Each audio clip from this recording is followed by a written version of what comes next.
Hola, hola, ¿qué tal? Feliz miércoles, chiquillos hermosos. Me da gusto poder volver a saludarlos en este miércoles ombligo de la semana. Estamos en la materia de historia y estamos trabajando con Renacimiento de Ciencias y Artes.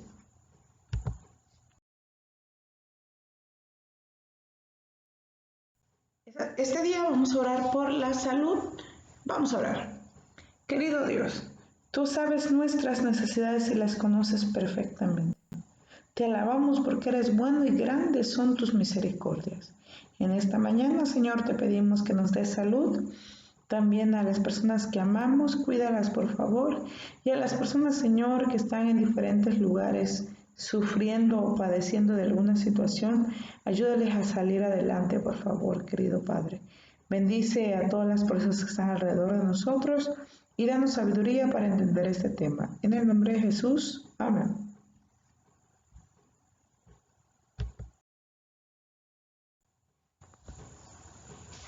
Vamos a trabajar con el Renacimiento de Ciencias y Artes. Entonces vas a buscar en qué consiste el movimiento cultural denominado humanismo, en qué consistía la corriente artística denominada Renacimiento. Vas a realizar la guía santillana, página 362 y 363. Te estoy mandando un anexo de historia para responder la guía. Y por último vas a crear un mapa mental del humanismo y otro del Renacimiento y sus aportaciones a la sociedad. Eso lo vas a hacer en tu cuaderno o en hoja blanca, como tú quieras, como tú te acomodes. Recuerda, el principal requisito del lenguaje es que sea puro, bondadoso y veraz. Puro, bondadoso y veraz. La expresión externa de una gracia interior, Dios dice, todo lo que es verdadero, todo lo honesto, todo lo justo, todo lo puro, todo lo amable, todo lo que es de buen nombre, si hay virtud alguna, si algo digno de alabanza, en esto pensad, y si estos son los pensamientos, así será el lenguaje también. Si tú tienes pensamientos puros, justos, amables, entonces tus actos van a ser esos. Cuidado con lo que piensas, cuidado con lo que dices, cuidado con lo que guardas en tu corazón. Bien, vamos a recapitular para que podamos entrar de lleno al tema que nos compete. Esta semana, ¿qué pasó? Vimos las repúblicas italianas y el comercio y hablamos de 4 ciudades de Italia: Génova, Venecia, Florencia y Nápoles. Y también vimos que después de las cruzadas fue que la gente empezó a establecer sus negocios, y los señores feudales ya no tenían tanto poder como antes. Después surge lo que son la formación de los estados europeos. En los siglos XV al XVI, los estados europeos lograron la unificación política de sus territorios en torno a la figura de un monarca. Es decir, se produjo la instauración del absolutismo, una autoridad única y suprema que era el rey.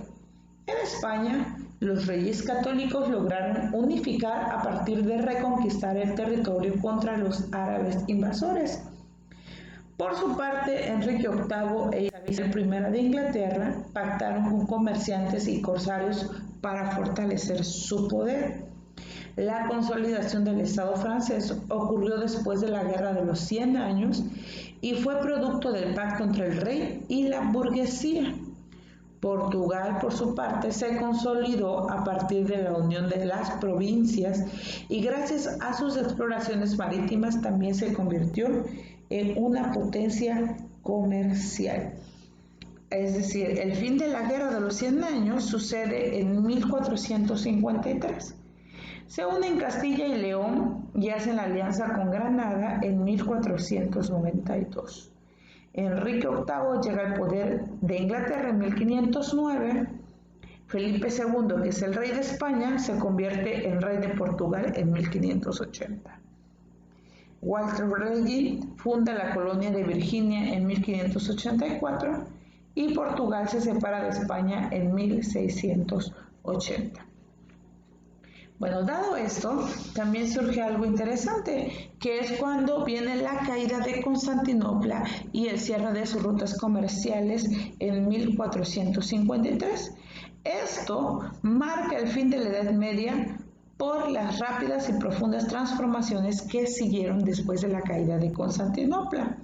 El pensamiento humanista cambió la concepción del ser humano sobre sí mismo.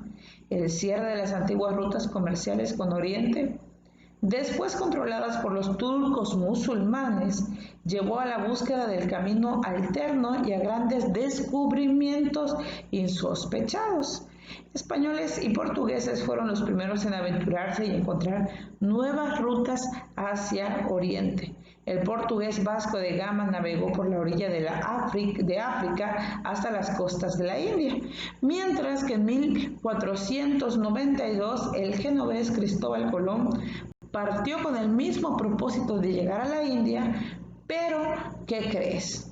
No llegó. ¿A dónde llegó? El 12 de octubre llegó a América, ¿verdad? Y en 1519 Fernando de Magallanes y Juan Sebastián Elcano se lanzaron en un viaje alrededor del mundo para confirmar que la Tierra era redonda. Entonces, cuando cae Constantinopla, se cierran las rutas comerciales con el Oriente. Recuerda que varias partes de Europa se conectaban a través del mar para poder satisfacer sus necesidades.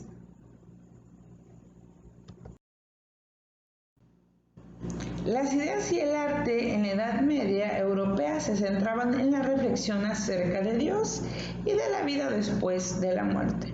Sin embargo, a partir del siglo XIV, después de las cruzadas y de sufrir terribles epidemias, se generó un movimiento cultural conocido como humanismo. Este se centraba en el interés del ser humano, la naturaleza y su vida terrena. Esto fue un movimiento filosófico, intelectual, cultural europeo. Y bueno, se basaba en la integración de ciertos valores considerados universales e inalienables del ser humano. Esa corriente de pensamiento surgió en oposición directa al pensamiento teológico, donde Dios era el garante y el centro de la vida. Podemos recordar que en el nombre de Dios se hicieron grandes fechorías, terribles cosas, y había un concepto errado de lo que era la teología, de lo que era el estudio de Dios. Sin embargo, en el nombre de Dios, como hasta ahora se han hecho ciertas cosas, ciertos movimientos, y entonces cuando el humanismo surge, esto es en oposición mucho a lo que en la edad feudal se estaba haciendo.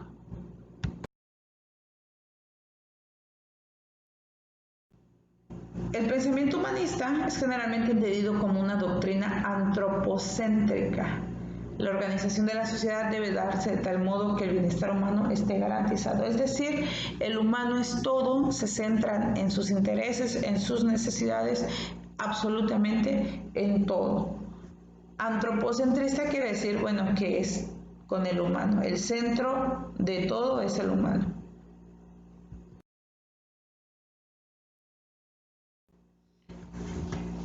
Los humanistas se apoyaron también en grandes pensadores de la antigüedad, como lo fueron Aristóteles y Platón, para desarrollar su teoría acerca de que el conocimiento era el que le daba poder a las personas, brindándoles felicidad y libertad al mismo tiempo, teniendo en cuenta que en cierto modo la libertad es poder. Entonces Platón decía que el alma era inmortal e intangible y el cuerpo era mortal y sensible, mientras que Aristóteles hablaba de ser racional, el cuerpo más el alma. Esto del renacimiento y del humanismo se da mucho rechazando las culturas de la edad feudal y renovando otra vez lo que eran las culturas griegas y romanas.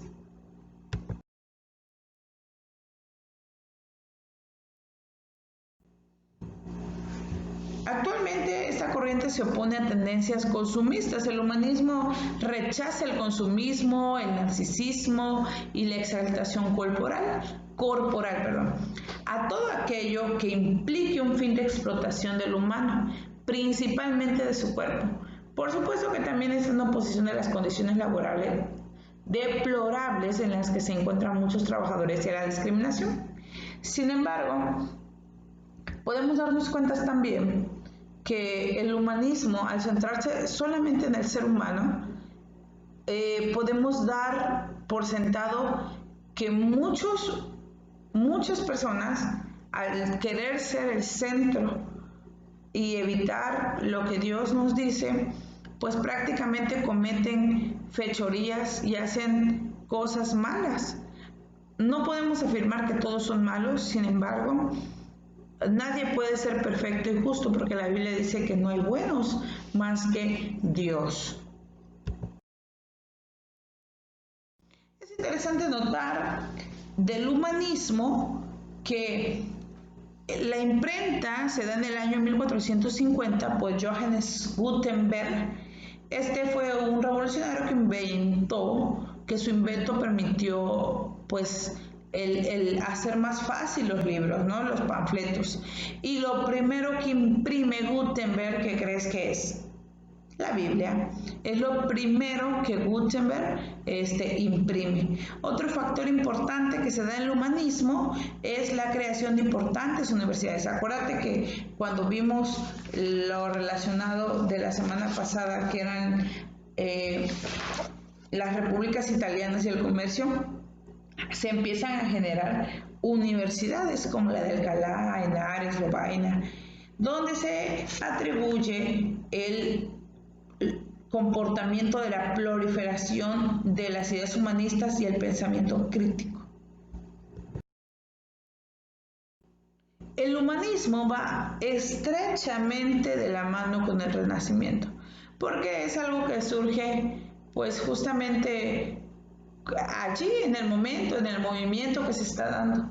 En los siglos XV y XVI surge una corriente artística que es el Renacimiento, que continúa los principios del humanismo y rescata las culturas griega y romana. La pintura y la escultura se apoyaron en el estudio del cuerpo humano, cuidando sus proporciones y armonía. La ciencia, la astronomía y la medicina contribuyeron a cambiar la concepción del mundo. Ahora el Renacimiento se centraba nuevamente en el ser humano, pero iba mucho más allá porque ahora también estaba la astronomía, la medicina, ahí aparecen varios personajes que te llevan a pensar. Aparece Marcile Finizo, habla de Miguel Ángel que esculpe el David, Leonardo da Vinci con la Gioconda, Maquiavelo, que habla sobre que la sociedad no se rige por derecho divino, y Tomás Moro, que describe una ciudad ideal donde las personas son felices. Entonces, este renacimiento se da poquito después del humanismo, pero va estrechamente ligado con ella. El Renacimiento se caracteriza por el rechazo de muchos de los principios del conocimiento medieval y por la admiración de la antigüedad greco-romana. Pretende recuperar el saber clásico en el que busca una nueva escala de valores para el individuo frente a la sociedad medieval, en la que todo giraba en torno a la idea del Dios.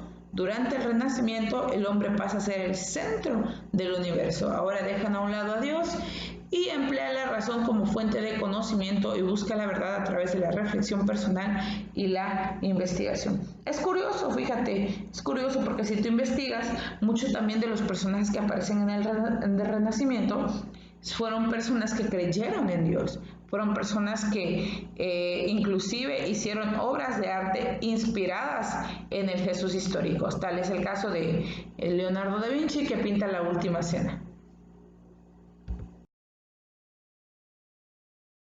El Renacimiento surge en Italia en el siglo XV de la mano del humanismo, mientras que el resto de Europa perdura el gótico tardío medieval. Es decir, en Italia es donde se dan todos estos amaneceres, todo esto relacionado con el humanismo y el Renacimiento. Ahí es donde empieza, Florencia es de donde empieza, y distinguimos dos etapas del Renacimiento italiano. La primera se da en el siglo XV, denominada el Quattrocento, y el Cinquecento en el siglo XVI.